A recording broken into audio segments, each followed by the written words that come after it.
My full correct name is colon Jason Ivan Matthew, full colon Glass, full stop. I've been teaching correct sentence structure, communication, parsing, syntax, grammar for about 9 years to, as I say in my videos, hundreds of folks all over the earth. Some of them are in this mini webinar right now. Lots of different cultures, creeds, nations, whatever, continents. And it's been quite a journey. So I thought I'd put on this webinar to explain some things to some folks that perhaps may hold on to some fictitious, what I would call fictitious misconceptions about contract and also correct sentence structure, communication, parsing, syntax, grammar, contract claims. I kind of went old school here. I haven't wore this lanyard in a while. This is my actual C-Pass-C treaty that I carry with me everywhere I go. It tows all pertinent fiction documents as salvages. I have paid my fee for freight, as you can see here. And as an example, I'll take out a fiction driving license. This tows my fiction driving license as a salvage. I have also paid my fee for freight on there. And if you wonder how I got my name to stay on there without smearing, I just put a piece of clear tape over it. That's high-tech postal mechanics right there, brothers. Scotch tape. So that's just one of them. I mean, there are other documents that I do carry. And it's all part of contract because contract is by consent. And when I started learning this grammar, I was deep into common law and UCC codes and things like that. And it was so overwhelming. And I thought, man, there's just no way I can keep my head above water with this stuff. It's unreal. And then lo and behold, I saw a colon DAVID-WYNN colon Miller video. And I thought, wow, this man knows how to talk. He has the gift of gab. He has charisma. He must know what he's talking about. So I watched his 9-hour seminar and I innately felt that this was something that I could master, that I could get. So I basically filtered out all the things that he was talking about that made no sense to me and I couldn't prove, and just focused on the grammar. And then I realized I didn't need to know UCC codes or common law or anything like that. I just needed to navigate with 3 principles: the balance of the honor and the grace, the position of peace and neutrality, and the maintenance of rule 1, rule equal. It's that simple. And I've been 100% successful with it for 9 years in stopping bureaucratic trespass, especially also during the, I guess we call the plandemic. I created something called the domicile contract or domicile claim, where I put incorrect sentence structure, also translated to plain simple English, the terms and conditions of my domicile, my house, property, the place where I live and other living beings live. And I filed that in at the pertinent location, i.e. my local police department, to put them on notice, to let them know that, hey, if you come here, these are the terms and conditions you come here with. You have to come here, you have to be invited as a friend. But if you don't come as a friend and you're not invited and you're trespassing, there is a price. There's also a fee for that. And that fee could be a broken leg. That fee could actually be your life, depending upon your volition and what I see. What's the other thing? Oh, yeah. Also, the other thing I put on the contract was everyone within this domicile follows the 3 principles that I mentioned, but we are perfectly capable of diagnosing and determining our health, what we need health-wise or not need health-wise. And we have full authority to make those choices. And it worked out good. It worked out good. Everything worked out. I actually had to file some things in because my children were here at the time. I had to file some things in with their school system to keep them safe. And so they, to use the term, were unvaccinated in every sense of the word going into that school. Of course, they had to make concessions and wear the diaper sometimes, but you got to pick and choose your battles. You can't go into someone else. That's another part of contract that I'm going to get into. You can't really go into someone else's vessel and tell them your terms and conditions because it's their vessel. You get me? You can't come to my house and tell me how you're going to act. No, I'm the master of that, not you. It's the same thing if you go to a grocery store or any public place. Even though they say it's public, there's still something going on there. A grocery store is not a public place, at least not by my perception. So you do kind of have to, it's a, contract is by consent. So it's your choice. You can just choose not to go there. So, all right. What I'm going to start talking about first is claims and where they come from. Correct sentence structure, communication, parse, syntax, grammar claims specifically, but overarchingly, other claims as well. I would like to ask everyone a question, and I will unmute people who want to talk here. Anyone, does anyone know the source of a claim? When you make a claim, when you make a statement, where does that come from? Do you know where that comes from? Feel free, anyone, to speak up.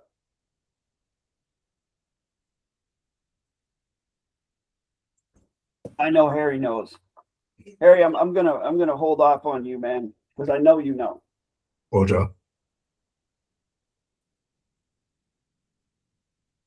Anyone else has any clue? Like if you say, I'm going to the store, where's that claim come from?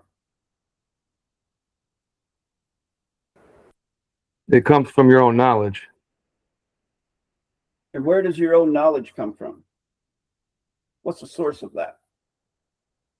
Your cognition. What do you're cognizing knowledge, but where specifically? How do you assimilate that? How do you collect that? Sensation? Correct. I can't see who's talking. I apologize, but well done, whoever said that. That was Colonel Jonathan Simon, Colonel Bell. All right, Jonathan, thank you very much. So when we make claims, we sit down and make claims. We have what I call a port of sensation, of which I've created a port authority claim for. Some of you may or may not be aware of that. I was in communication with Colin Russell-J. Coleman Gould a while ago. I don't know if you know who that is. I'm sure most of you do. We were going back and forth. This is probably 2019, 2017, 2018, 2019-ish, where there was a point in time when I did want to work with him. Thank goodness it didn't turn out. But he challenged me on my port authority claim, and he said that he was the owner of all ports and quays on planet Earth. I was like, oh yeah? My port authority claim is over this port, and I gave my live life claim number. That's my port of sensation. That's my port. I'm a steward of it. I mean, I don't own it. I'm a steward of it. I don't claim ownership of anything. And he just dropped it. He was like, oh, okay. So that's the port of sensation that Jonathan's talking about. Your senses, your 5 or more senses. If you make a claim for yourself of a fact to yourself, if you walk out into your backyard and all of a sudden a spaceship full of draconian reptilians comes out, to certify that as a fact, all you need is 2 or more of your senses. You see them, you smell them, you touch them, whatever, you hear them. That's how you can certify something for yourself as a fact. That's a contract with yourself, a claim of a fact for yourself. But the tricky part comes when you have to do that for me. If you and I are going to contract and something concerns draconian reptilians on your end, you better be able to prove that to me. I mean, you can use whatever term you want. Ghost, God, whatever. Things that you can't really certify with the continuance of the evidence, with tangible evidence. Everything you put on that correct sentence structure, communication, parsing, syntax, grammar, document, contract, postal, vessel, court, venue, has to be tangibly proven and in your dictionary, written as a correct sentence structure, finite mean. All right, so that is how you That is how you convey contract. You have to, with the continuance of the evidence. So back to the claims and how they're created and where it comes from. So this data, this raw data comes into your port of sensation, your 5 or more senses, docks there, and then you cognize it, form knowledge, and then transship that out as claims. That is why in every single document, contract, postal vessel court venue I put out there has a sentence giving closure as to where my claims, where my knowledge comes from. Something like, for the claimant sensation of the cognition is with these correct sentence structure, communication, parse, syntax, grammar, claims of the facts with the knowledge by the claimant. Full stop. I just told you where my knowledge comes from. My cognition of my sensation. So we've gone over the source of the correct sentence structure, communication, parse, syntax, grammar, claims. Anyone, as far as I know, can unmute their microphone now and ask a question. If you can't, let me know. Go ahead. Pertaining to what we just talked about, please, on topic. Are your claims based on UCC as well? Absolutely not. Good. Nothing to do with the fiction. All common law, UCC code, everything like that is all fiction. And by fiction, when I say that in the context of correct grammar, I mean it's not correct sentence structure. That's all I mean by fiction. Okay. It's not using the mathematical interface. Yeah. One thing that's very... Go ahead. Codis.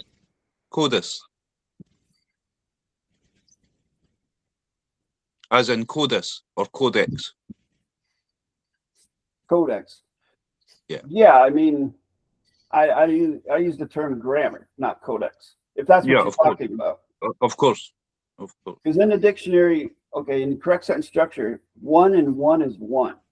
Yeah. One word, one meaning. So if you say codex, that's what it means for you. Yeah. Or the way you interpret it with your cognition level of whatever whatever that is for the grammar. For me, grammar is grammar, codex is codex. Code is something different.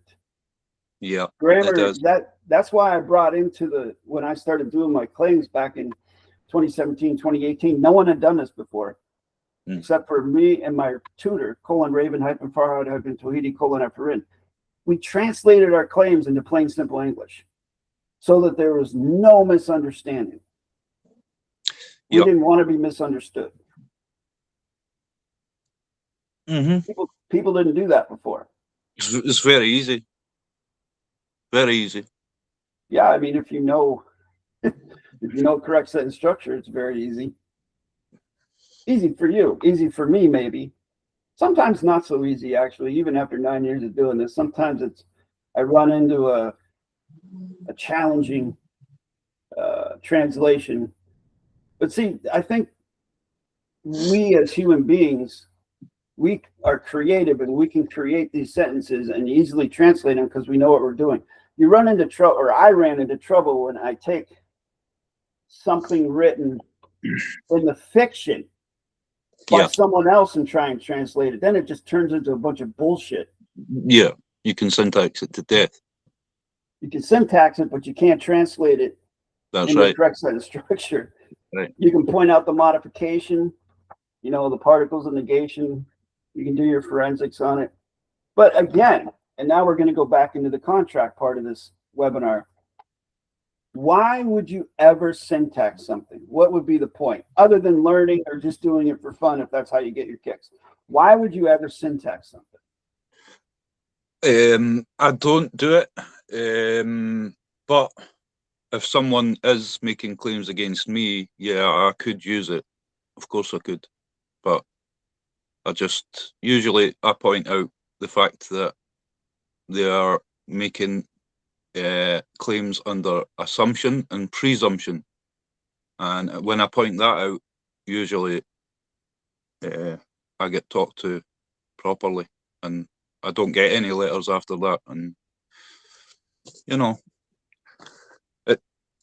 it's very hard not to be facetious using syntax because you could just completely destroy somebody's sentence, and they're left thinking what the hell just happened there, and it is basically useless for that type of thing. Yeah, of course it is.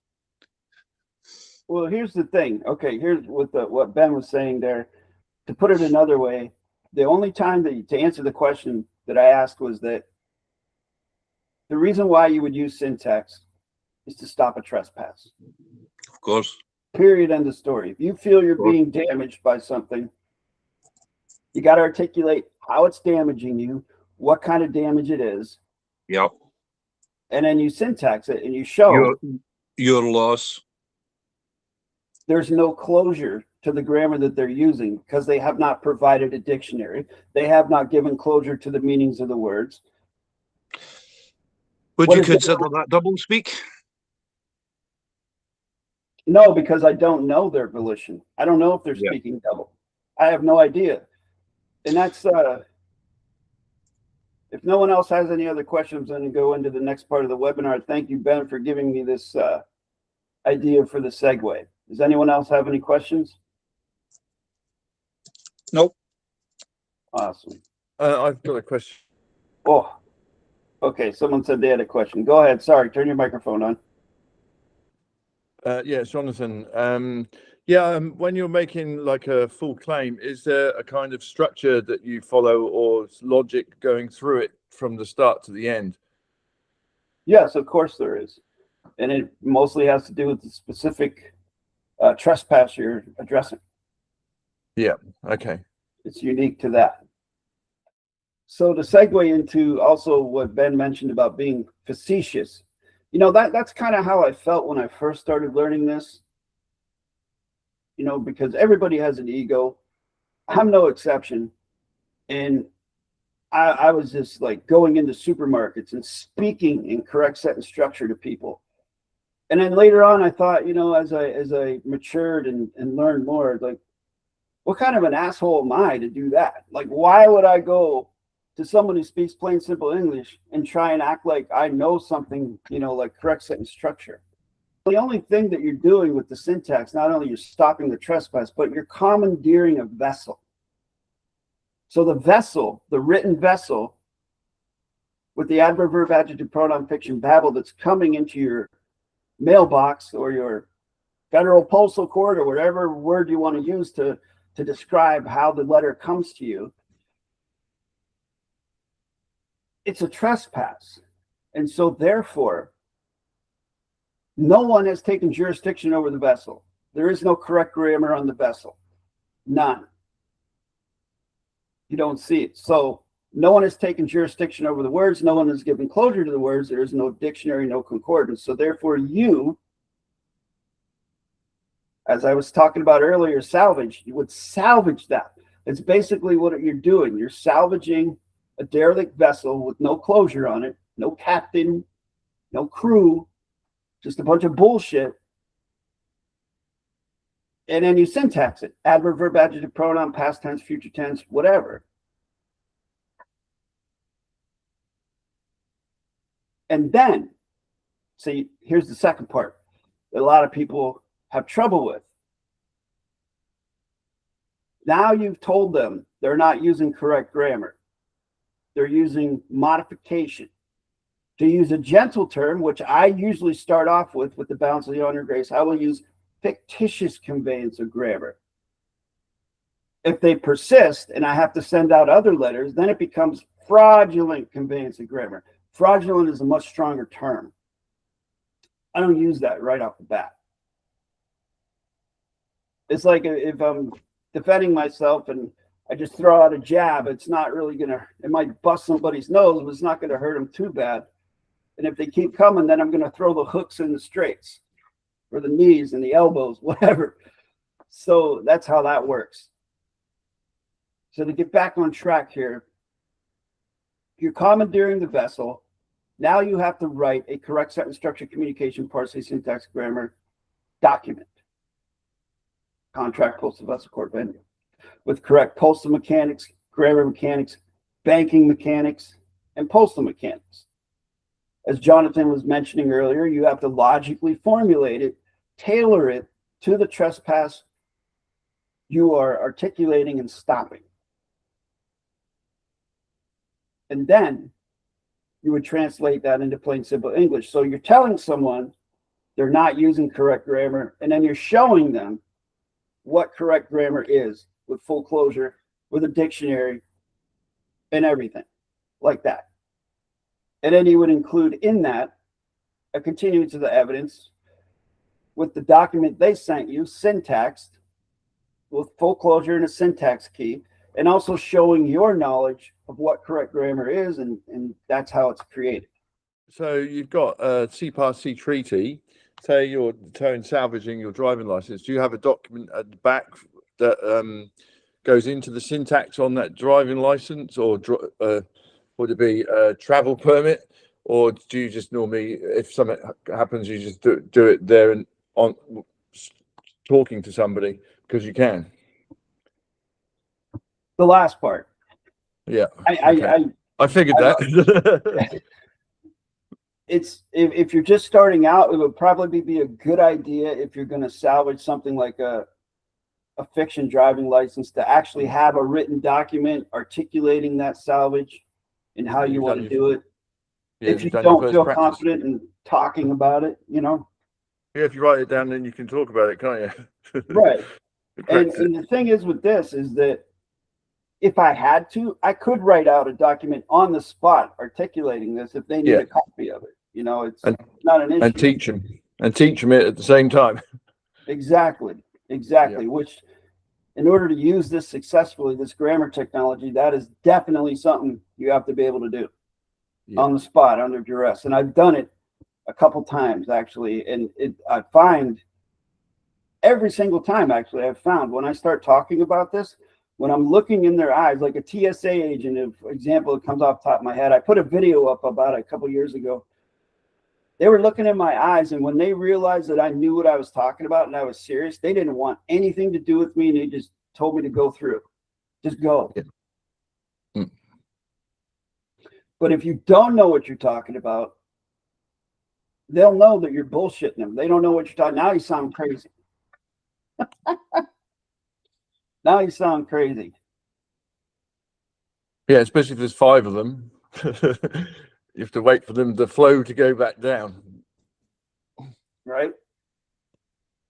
Anybody else have a question? I haven't got a question, but just to contribute to what you were saying there, Jason, is on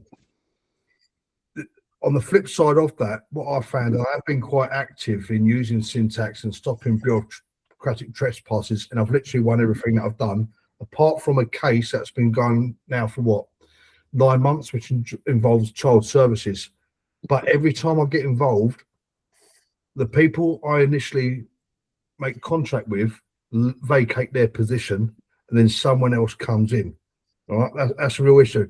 Now I get to the points now, it seems like most of you from pretty much the same location as me. I now even have trouble getting into the Royal Courts of Justice.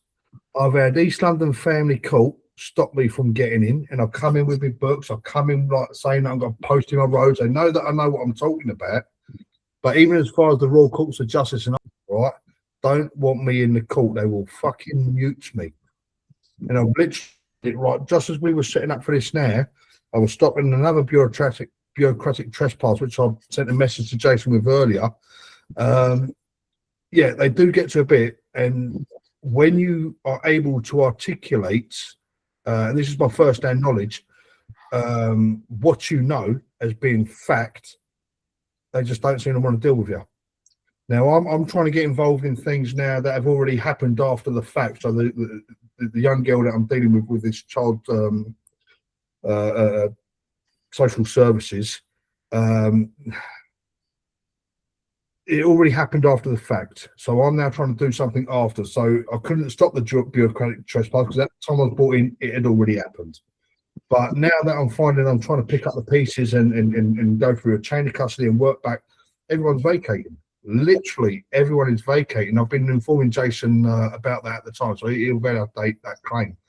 But from what I've, in the very short time that I've been dealing with this, and I'm just a mouthy Londoner, right, a chippy Londoner that likes kicking hornets' nests, right, this stuff works. From my perception and my sensation this stuff works. So I just wanted to chip that in if that's of any use. Thanks, Harry. I appreciate that. I appreciate you sharing that. And just to, you're okay with that being on the air, on video? Yeah, of course, mate. Yeah. You carry on, Awesome. mate. I wouldn't do it otherwise. And the reason why my camera is not because I'm shy or anything. For some reason, I've got a camera facing me and I've got a camera facing the wall. And for whatever reason, the camera facing the walls won't come up and I ain't too tech savvy. So I don't know how to flip it. So I'm not hiding away or anything. Well, from what I know about you, Harry, that's the last thing you would ever do for anything is hide. There's no doubt about that. That's a definite. Can I share something about that video you sent me a while back, Harry, with you in the costume? The type of guy that Harry is, right? He was a Royal Marine. He sent me a video of him fist fighting with like 2 or 3 cops in the street. Yeah, the thing is, I lost them. Well, still, the point is spirits, isn't it? But okay, so you've mentioned that. Okay, I don't say any of this stuff lightly, all right? Because if you see that, right, as he said, that's what I was. Absolute fiction babble. And I don't say that lightly because if you look up my oppos, Baz Weston, Danny Winters, Chris Harrison, D Mulvihill, you will see these blokes are dead. All right, so I don't say this stuff lightly. So, because I'm proper having a go at old Bill. I regularly have a go at old Bill, right? So I've got to look at myself. I've got to come to the understanding that I was stupid enough to go into it. So I have to humble myself that it was all a load of bollocks. And that's why I've got absolutely no respect for the old Bill and anything written in all uppercase and fiction babble and all the rest of it. And it's all learning experience, pretty much. You wouldn't be where you are now if that wouldn't have happened, I feel. Yeah, possibly. So what Harry's talking about there is a very important thing to bring up that a lot of people perhaps don't realize this, is that correct sentence structure, from my knowledge and my experience, is used to stop a trespass. It's very good at that. But when it comes to getting something that's been taken from you, whether it's a child, a house, or anything like that, that's already been taken, stolen from you, getting it back is, I've never seen it done, ever, from anyone. Not anyone. If anyone has something different to say about it, then go ahead and share that. And I'm talking about correct sentence structure. Because if you're talking about you got something back using the fiction, well, then, yeah, you're using their system. But if you're using correct sentence structure, you are absolutely not using their system. Like he was saying, like Harry was saying, when he would go in there, they start blocking him. They start ignoring him and things like that. That's why when you create your own federal postal court and you can summons them to your physical court. You can create a physical postal court if you want to. You summon them there, they will never come because they know that's your jurisdiction. Just like if you go into their vessel, their foreign vessel and dry dock, you're now in their jurisdiction. They can do what they want. They have the bigger guns and clubs. And that's why I feel like using correct sentence structure, it's next. I'm not saying it's impossible, but I'm saying it's very hard to get something back that's been taken from you because you don't have a police force.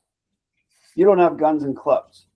Jonathan again. So Jason, I've been dealing. I've actually come from New Zealand over to the UK now, not far from Harry by the sound, and yeah, it's like trying to get something back. You're going onto their vessel, so I've actually done it all their way, and it's the only way of dealing with it. I'm finding to get the equity back, because otherwise they just ignore you. They're just going to ignore you. They don't want to know. I've even been to the Rolls building here in London, which is the Admiralty Court, and I've just pulled it all back, and I've just gone. Because jurisdiction is a nightmare, and just gone their way for that. But yeah, trying to get something back. But if it was defending, that would be different. So yeah, totally agree. But it's the way you are as well. If you're going in there to fight them or fight something, you know, it's going to be messy. You're going to lose. Yeah. Well, you're always a lose. There's no doubt about it. It's like I tell everybody that I've ever helped or tried to help use this is like, how much of a bloody nose are you willing to get? Like think of the worst scenario ever. And if you're okay with that, then go ahead and do it. Yeah, well, I've been to the what is it called? The Rollesbourne, which is the main Admiralty court, and the Admiralty Marshal there, and just the experience of going in, really. But you're looking at £10,000 just to file something anywhere. They're not going to go anywhere near correct sentence structure. They just close the door. It'll stay in administration. Yeah, there's no doubt about that. You're going into their jurisdiction. That's why. I mean, you can go in with a live life claim and a peaceful volition, but that's why the peace and neutrality is very important when you walk in and you post your rows. They're foreign vessel and dry dock. You're not there to fuck somebody's day up. You're there to stop a trespass. Yeah, if I can come in on that bit, Jason, what you was just saying about foreign vessel and dry dock, for anyone who just might be starting out and needs a bit of confidence, obviously going to court's a little bit scary in that. Fuck, mate, excuse me, sorry, I didn't mean to swear. I've been to court, in and out of court, quite a few times, as I'm sure most of us have been. But a foreign vessel in dry dock is literally what it is. I've been probably in a proper court 4 times, or alleged proper court 4 times. Only once was it on land. The rest of the time it was in the Bay of Biscay on ship. It was in the Arctic Circle. They literally make these venues up. So when you're seeing Russell J. Gould, DAVID-WYNN Miller, literally taking over a 4-corner room, it's no different from what they do. It might look glorious like the Royal Courts of Justice and whatever else, but it's just a foreign vessel in dry dock. Because like I say, I've been done in the Arctic, I've been done in the Bay of Biscay, and all these places that are alleged courts. And and from that just gave me the confidence just to say, it doesn't matter where it is, it's just a venue. No matter what the court is, it's just a venue. It's nonsense. It is, of course, a venue, but you're also there as well. So you're also creating the venue yourself by contract. Yes, but if you know what you're doing, you can always commandeer the well of the court. Of course you can. You just don't stand in the dock. It's the thing is stopping. It's the volition and stopping of a trespass. If you, Ben, come to my house, that's my venue. If you come in my house and you violate the rules and conditions, you have a venue as well, but it's not going to jive with my venue. Yeah, I know that. But when he goes into that courtroom, and trust me, I've been in thousands of courtrooms over my period of time, trying to fight for children, trying to fight for myself. I'm actually bankrupt, and I'm sitting in my own house, and I've ran my own company. So, I mean, they did that to me, by taking me in there, bankrupting me, and then allowing me to carry on the way I was carrying on anyway. So, they're basically, when you go in there, you're subject to their, how can I put this? It isn't a jurisdiction. It's a use of demotic language. I appreciate what you're saying there, Ben. If I can I'm quickly chip in there. Because of my background, I think that I'm able to Of course convey with them, because I've done. Of course you are. But the thing is, places, okay. So it's like when you're trying to start to police a matter, a lot of the time I can come straight into it, and a lot of the time it is. I've literally gone up against the Lord Chief Justice of Malden. I've gone up against the Chief Inspector in Sutton Police. And numerous others. I mean, I had a mate of mine. He had a case went on for 9 months. I shot it down in 6 days over a Christmas period. I think once you're able to use your own experience, your sensation of life, and you'd be like, "Hold on, I know you can't do that, but it's what you're prepared to accept from them." Yeah. Because when they say to you, "Behave yourself," right? Shut up or I'll arrest you. No, you ain't got a choice, geese. You have to either arrest me or not arrest me, not threaten me, because now you're on the back foot. But you have to have the capacity to turn around to them when they think they're in a place of authority and say it. These guys ain't old Bill. These No, people- you inquire where they're getting the authority from and who wrote that Yeah, into exactly. law. I mean, Exactly. you're the law, my man. You're the law. And sorry, I'm gonna stop you for a second. When you joined the army, yeah, Marine, yeah, sorry, sorry. That's a wonderful thing. Nice one. Cheers. I'm joking. No problem. But when you joined, yeah, did you sign yourself over to them? Yeah, of course I did. Yeah, I was like, I was stupid. Yeah. How do you treat your equity now when you deal with them? You say that my equity is mine. I'm here on my own volition. I'm standing on my own 2 feet. Very much so. Who are you? What is your complaint? You know, because you're going to have to say it's a complaint. It's not a claim. No, I don't make a complaint. I just no. What I'm trying to say is, you're completely right. But what I'm trying to say is, you're saying that their claim is a complaint, so that it's minimised for you, and then they'll say that your claim is a complaint to you, yeah, and they'll keep doing that backwards and forwards like toilet tennis, and eventually, as you say, someone will come along and they'll say this conversation has gone full circle and I can't deal with it anymore. They step out the road and somebody steps in the road next, and they start trying to communicate with you, which is a completely brand new contract. So what I'm really getting at is, how do you overcome that when you go into court, because they, being officers, you know, or them being officers of that court. People want to touch me. They don't even let me in. I literally had four. I was fighting to get in the court. I was with 4 security officers keeping me out. I even threatened to fucking throw them out the window if they carried on. Processing law, threw out the window to get in. Yeah. So I'm gonna stop this right now, because there seems to be a bit of back and forth going on here, but I'm going to address Ben's question about dealing with the foreign vessel and dry dock and the things he's talking about, because I cognize the things he's talking about. But in the context of correct sentence structure, communication, parsing, syntax, grammar, which is what this venue is about and what this mini webinar is about, what he's talking about is fiction. It's fiction, like when he says complaint, it has to be a complaint. It's not a claim. Well, a complaint is a claim. And if you look it up, if you do the etymology, it just means together with the striking. Complaint. Plaint means strike. If you go back to the earliest nativity roots of the meanings of the word. So this is a good time to share my screen here, which I meant to do earlier, to show some terms here, to show what a claim is. So while you're looking at this, I'm going to address what he was asking about the court. And hopefully I can speak on Harry's behalf as well about this.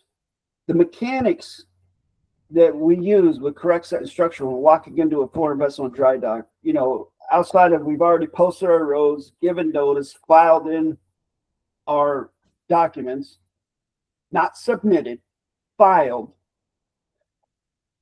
in the documents, went through all those things. Then comes the time when you enter into the court, the actual room where you see the rows of seats, everything, you know, kind of goes down, and then there's the well of the court, and then there's the 3 planes, and of course the jury boxes, and the judge sits on the 3rd plane normally, and also normally somewhere in there you will find an open Bible. With correct sentence structure, since you filed in that claim and you posted your roads, you now, let's see, let me just use a piece of paper. Say this is my correct sentence structure claim. There are certain mechanics that you would use to commandeer the well of the court, because guess what? Guess what this flag is right here? This 1 by 1.9 Title IV flag. This is the flag of the land during the time of the contract. As per DAVID-WYNN, Miller, this is the correct sentence structure flag, the flag of correct contract. Using certain physical mechanics, you would void all the boxes and planes and take jurisdiction over the will of the court. You would give the clerk and everyone else, a copy of the document, contract, postal vessel, court venue. And at that point, usually what happens is they want to get rid of you. They want you out of there. Either they leave, or they try to get you to leave, or they ignore you. It turns into chaos. And I'm speaking from different folks and for myself, things we've witnessed, things we've done. It turns into chaos. They just want to get rid of you. Okay? Never once have I, except from, David-WYNN Miller and Russell J. Gould talking about it, I've never seen a judge take their robe off, come down and talk to anybody. They don't want to talk about it. Now, also what they can do, if they want to, is have you arrested. And there's nothing you can do about it. And so maybe you spend a little bit of time in jail. But then they immediately let you out because why are you there? Why are you in there? They can't keep you there. Not by their own rules. What I'm going to do right here is go over these terminologies as to what a claim is. A claim is this conveyance of this possession with this duty of this location with certification by a fact. Backwards, for a fact of the certification is with this location of this duty with the possession of the conveyance with this finite mean by a claim. Even if you say you're not making a claim, you're still making a claim. I make no claim. Like Ron Lee Stewart said on my channel one time. My name is Ron Lee Stewart and I make no claim. Well, no, motherfucker, you just made a claim. No claim is a claim. Okay, what is a contract? This is what a contract is in the context of correct sentence structure. It's the claim of this corporation with the two vessels or with the auxiliary vessels, meaning two or more, of the jointer with this path and or with this treaty of these joint tenants with these states by the mines vessels consensus. Backwards, for the mines vessels consensus of these states are with these joint tenants of this treaty and or of this path with the jointer of the auxiliary vessels or of the two vessels with this corporation of this claim with this finite mean by the contract. A tract is basically a course. It's a drawing of a course, and we're together with that. That's what a contract is. What is a corporation? A lot of people say, oh, corporation is corpse. If you look up corpse, the earliest nativity root meaning, it just means it's a body. It doesn't mean it's a dead body. It's a body. It never specifies that it's a dead body. That came later. Corporation of this finite means with this claim that continues with the contract vessel of these two contract parties or of these auxiliary contract parties with the continuum now space contract by this claim. And what do I mean by mind? It's the claim of this authority with the creation and with the stewardship of the cogitation patterns, the thought patterns, with the volition and with the performance of the vessel's navigation, with the certification by the claim and by the performance. And then what do I mean by vessel when I say vessel? Vessels with this claim of the cogitation, venue, bills laid, contract party, clerk, court, custodian, defendant, sick. Sick just means I know it's wrong. I know it's grammatically incorrect, but I'm writing it that way so that you understand it, you Vasiles.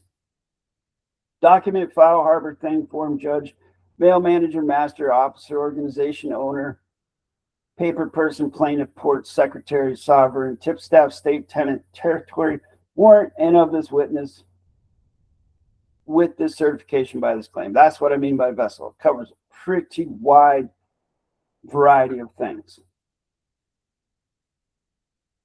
So to get into the last part of this mini webinar about contract. I want folks to understand that what contract is by consent. People talk about unilateral contracts and so on and so forth. There's a woman out there that teaches, I don't even know what the subject field would be. I would call it biofield knowledge. Her name is Sabrina Wallace. She's on YouTube. And she teaches a lot of things about cell phones, cell towers, how we have nodes and how healthcare 4.0 is plugged into our bodies and things like that. Anyway, stuff that I really don't know too much about. If I want to learn from her, I will agree to her terms and conditions, and I'll put myself at her feet and say, please teach me. I come in with an empty cup, and because she's a teacher. It's the same thing with correct sentence structure. It's that same kind of contract. Contract is by consent. If I didn't want to be taught by her, then I wouldn't contact her. So if you want to be taught by me, for example, there are terms and conditions.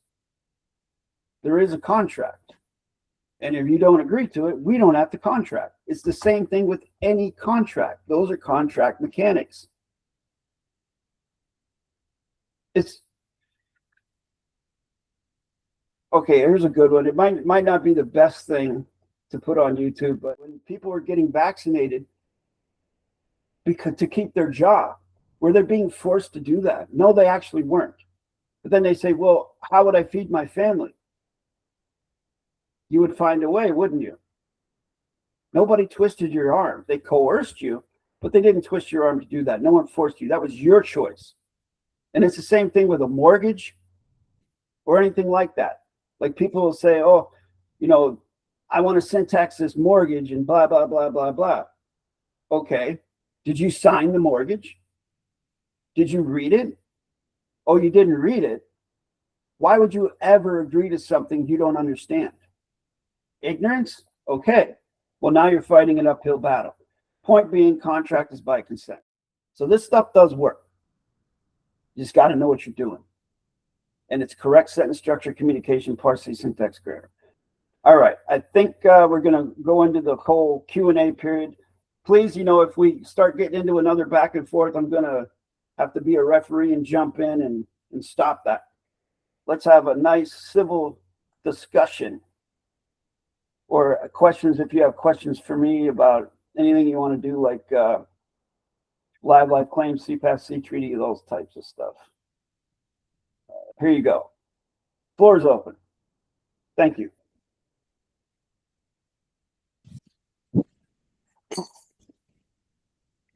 Hello. Hello, James. Go ahead.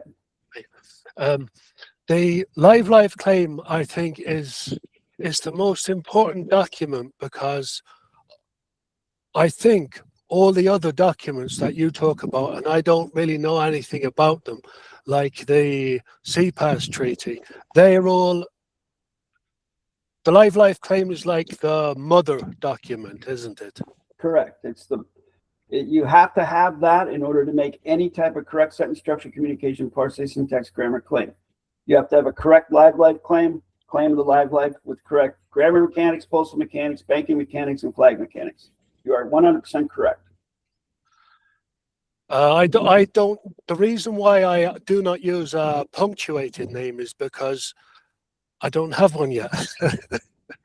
I don't have a live claim at the moment. Not yet, anyway. I have to try and get one. How would you explain to me how you would go about doing that? Like, how are you going to get a live claim? Well, I saw Jason-Matthew Glass videos on YouTube, and to the best of my knowledge, I have to get two other people who can at least read or cognize quantum grammar, correct sentence structure, communication, parse, syntax, grammar. They would have to at least be able to cognize it, and we could go to the post office and sign each other's names. That's the way that's what I think is a correct answer. that's a nice general overview. And for you, James, and for I think some other people on here, probably not too clear on how this works. The live life claim, first of all, to create one yourself, you have to have closure on correct sentence structure, communication, parse, syntax, grammar. If you're going to create it yourself, okay. Now you can use a template from somebody, but that's kind of double-edged sword because you're not going to be able to use it because you don't know it. So you have to, I highly recommend learning the grammar and then doing the live life claim. Sorry. Unless you have someone in your inner circle that can sort of guide you and go into situations with you and help you. Kind of like the way I did with my children. I created live life claims for my underage children, and I'm the postmaster, banker on those contracts. I autograph over the stamps. And so if they don't know the grammar, so that if there's ever a situation that we have to use it, I'm there. I can guide them. I can steward the vessels.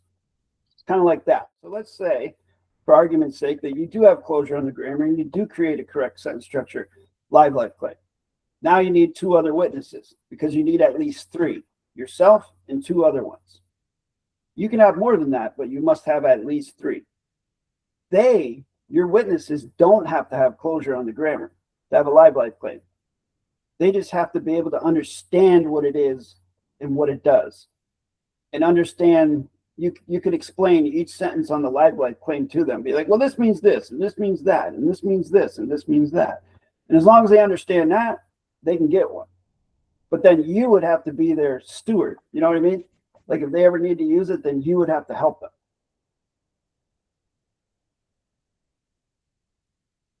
And then you, of course, you go down to the post office, all 3, and mail the claim to yourselves, get that registered number, and there you go.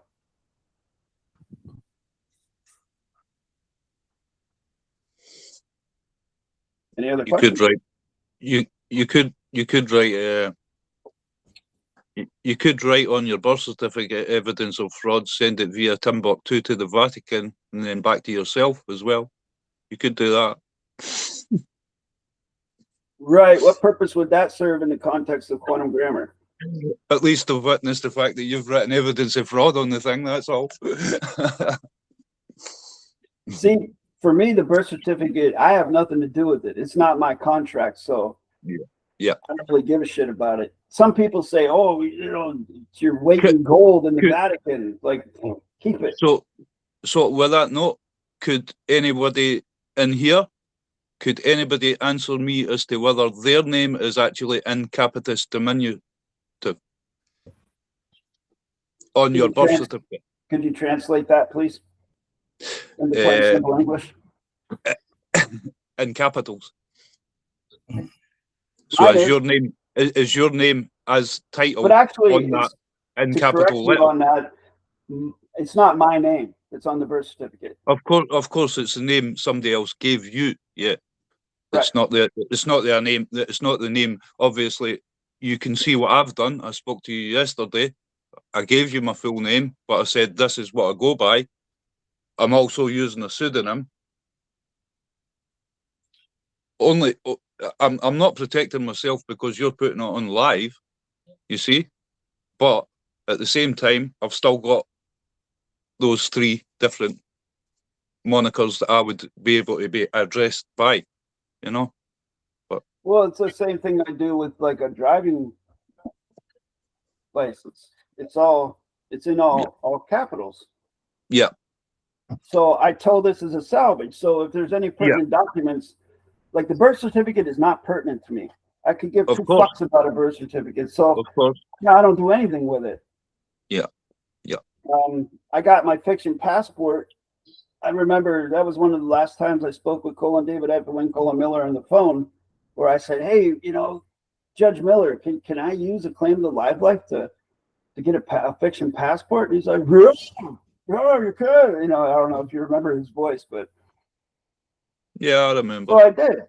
And it was amazing to me because those people, I don't know, it's just a very strange situation, but it's up to you. I mean, if you want to use this name, tow it as a salvage, that's up to you. For me, I use it tow it as a salvage in the fiction because for the ease of the contract. Yeah. Because we have to contract in fiction every single day. Yep. But I want them to know that I'm a Well- steward of that contract. Well, If I feel it's maybe- pertinent, I make them aware of the correct grammar. that you want to use. So you're defining your terms and conditions using your dictionary. Well, so If to we're going to speak. contract in correct sentence structure, yes. Right. Of course.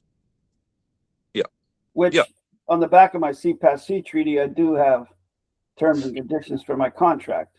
Right. And a fee schedule? A fee? No, there's no fees. It's just No. timelines. It's just drogue timelines. So if I somebody used was to do to, things. I used to do things like that where, like, if you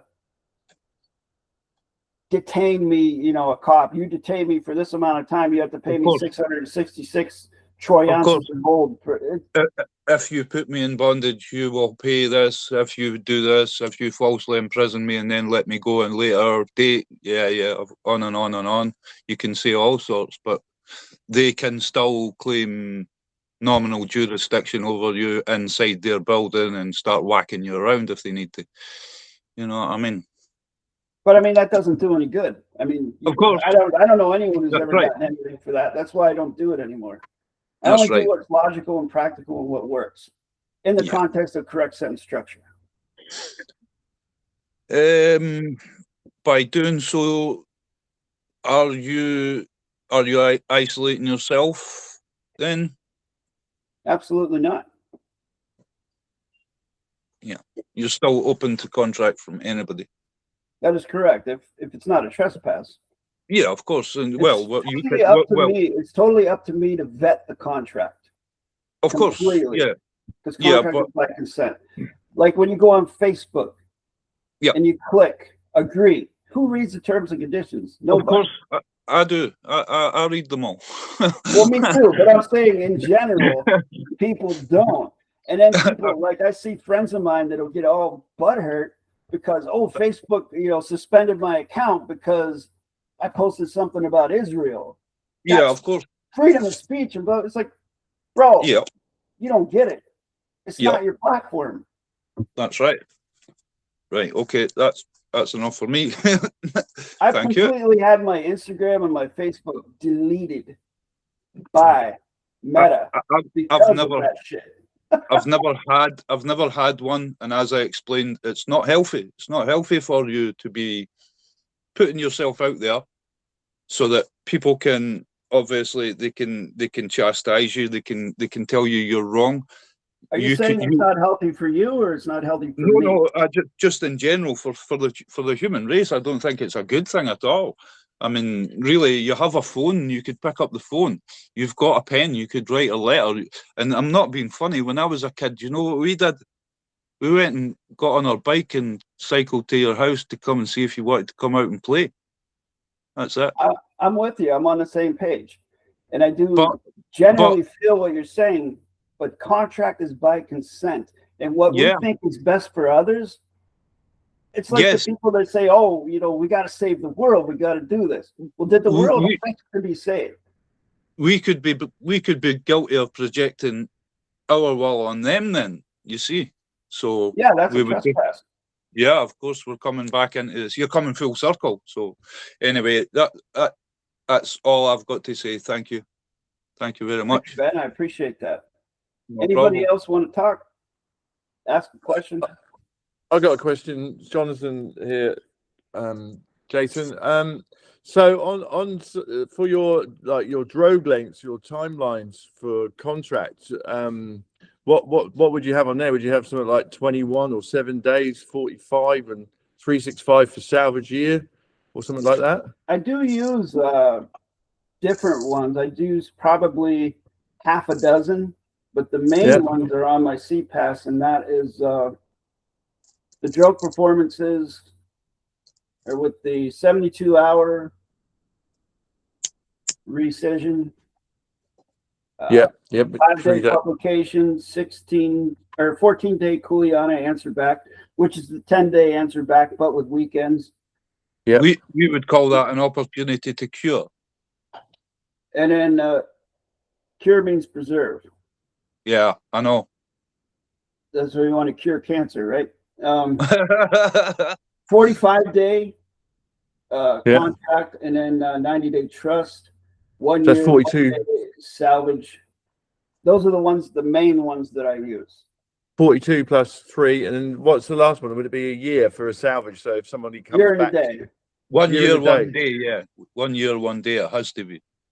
If it's Yeah. been lying there for 1 year, 1 day, I can come up behind you, take you, kidnap you, and salvage you. If you've Tough been lying titty. there, if say I walked up to you on day one, and you were sitting there on the ground, and 1 whole year later I come back, the next day I can pick you up and take you away legally, lawfully, and I'm not saying I can do anything I want with you because you're still a person. But if you were a car, I could just put you on the back of a lorry and take you to the scrapyard. Legally, yes. Legally, Yep. yes. I've done it. I've done that. Now here, legally, yes, in the fiction is what I'm saying when I say Derelict vessels. But these timelines, these drogues have been taken from the fiction and translated in the correct sentence structure. It's about the only thing I do with that. Now, it's all comes down to volition. If you read books about maritime law and salvage law and things like that, you will find that it's about helping. It's not about, like you use the word kidnap. I mean, yes, if your volition is malicious, sure, you can do that and legally get away with it. But my volition is to help. If you see a car on the side of the road and they're fixing their tire, you stop and you help them. If they need a tow, you can tow them as a salvage. Of course. You're then insuring them. In the salvage law, though, in the fiction, the salver is usually entitled to some sort of compensation for their effort. But in correct sentence structure, no such thing happens. I got to warn people. It's okay. It's okay. I don't accept. Thank you, though. Bye-bye. You're in Chicago, aren't you, Jason? There should be loads about. No, I'm outside of Detroit. Detroit. I have been to Chicago several times, though, so I know I've been to certain areas of Chicago that we would say that this appearance draws attention. Yeah. It's a very, very old place, Chicago. Very old. Chicago. Yeah. I got stuck in Detroit for 9 hours. Big old airport that is. 9 hours I was stuck there for. I was with my daughter. I went to go out to visit the Motown because I do like, Motown music. So I thought I'd visit the Motor City. And I thought, you know what? Nah, bollocks to it. It's too dangerous. Techno. My friend lived there. Go ahead. I'm saying my friend lived in Detroit. I find, and this is the last thing I'll leave you with regards to contract, and this kind of might get a little esoteric for some folks. So bear with me, because it does have to do with the psychology of correct sentence structure. Since we've brought up, I brought up skin color and alluded to certain situations that I may or may not get in with regards to my skin color. I have found that I have never had an issue with people who are racist, because the way that I navigate, I'm very cognizant of vibration. Like, how can you say an aura? I read people. Okay, that's a good way to put it. Everybody can get that. I read people. And I try to come in joiner with their vibration, their level, where they're at. And everybody is usually very nice to me. And if they're not nice to me, they're not aggressive towards me or combative. They eventually, like within seconds, I can have them smiling and everything's fine. And that comes from Vasilis to postal clerks to cashiers to whatever. And it's very important. Volition, as I said before, is the most important thing in contract. What is your volition? Are you feeling like you're being attacked? Do you feel defensive? Are you getting angry? Are you getting afraid? Those things all figure into how other people read you. That's why it's a good idea to be a steward of your breathing and be at peace with where you are and what could possibly happen. Contract is by consent. Can I ask a question? Yes, you can. I think. Oh. I'm not going to Thank you. sing for you, but go ahead. Okay, so I think I know the answer already. I just wanted to run it by you guys. So with this technology, can I live a quote unquote normal life, be an employee, pay taxes, you know, all this stuff, live a normal life, kids and family, and then be a steward of my grammar, have closure on the grammar, and then if and when someone wants to trespass, in and as in trespass, I mean the way you have been teaching it, right? And use the grammar correctly. Does that make sense? Like, can I expect to I just want to live a normal life, and then, oh, if anyone basically trespasses on me, I can use the grammar and safeguard my family, and then that's it. Go live my life the way I want it. The short answer is yes. Cool. Yeah. The long answer would be this. I've done exactly what you're talking about, but if we, maybe you have, or maybe you haven't seen this very old video I put up about the parse of the word normal. When you parse the word normal, it actually comes back to a Freemason's box. The same box they put on a graduate's head when they get their degree in college and things like that. So I know what you mean, but I know what you mean when you say normal. Yes, of course. You don't Yeah. want to live like a freak No. or something that everybody looks at and is like, oh, that correct sentence structure guy over there. Ugh. Well, No. the comment, just a comment on that is that I've, you know, discovering this grammar, I also had gone through the whole free men on the land stuff up here in Canada, and I was convinced, you know, that this is the answer.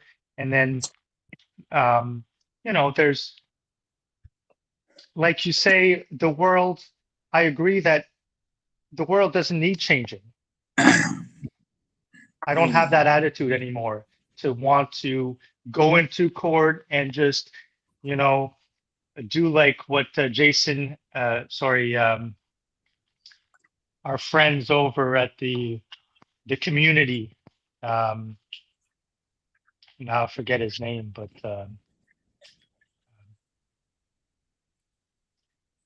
I'm drawing a blank here. You got to give me some more info. David-WYNN Miller's, the other guy. Russell J. Gould. Russell J. Gould, thank you. Like The one who doesn't know grammar. yes. No, listen. So- He knows grammar. He knows grammar, and he knows Sorry, it very. I just want to finish my thought here. Yeah, You know, like it takes a big leap to adopt quantum grammar concepts the way Jason you teach it, right? And it's easy to get the ego and use the fiction thinking with, you know. So I don't know if I'm making any sense, but that's kind of the gist of.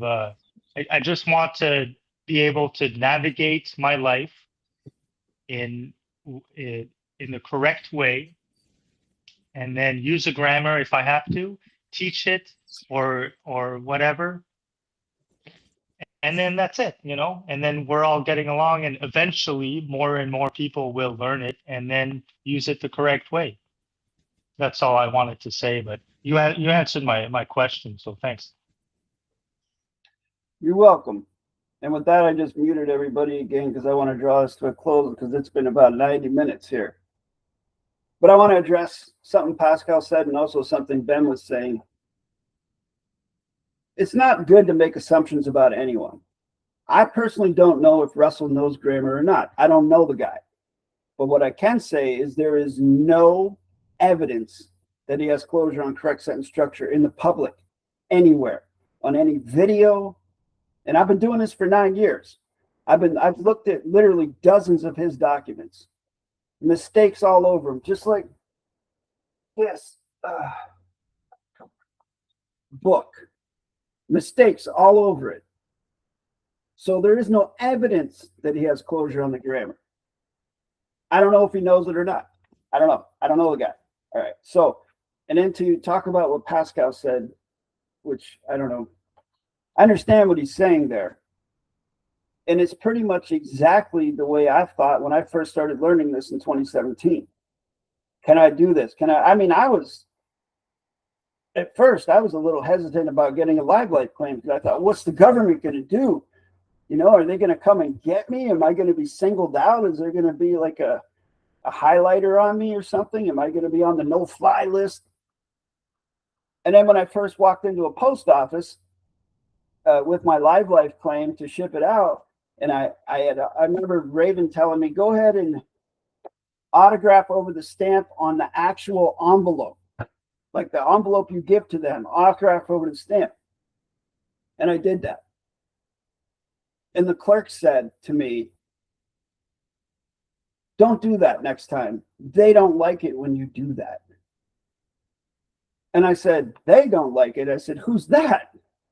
I said, I paid my fee for freight. This is my stamp.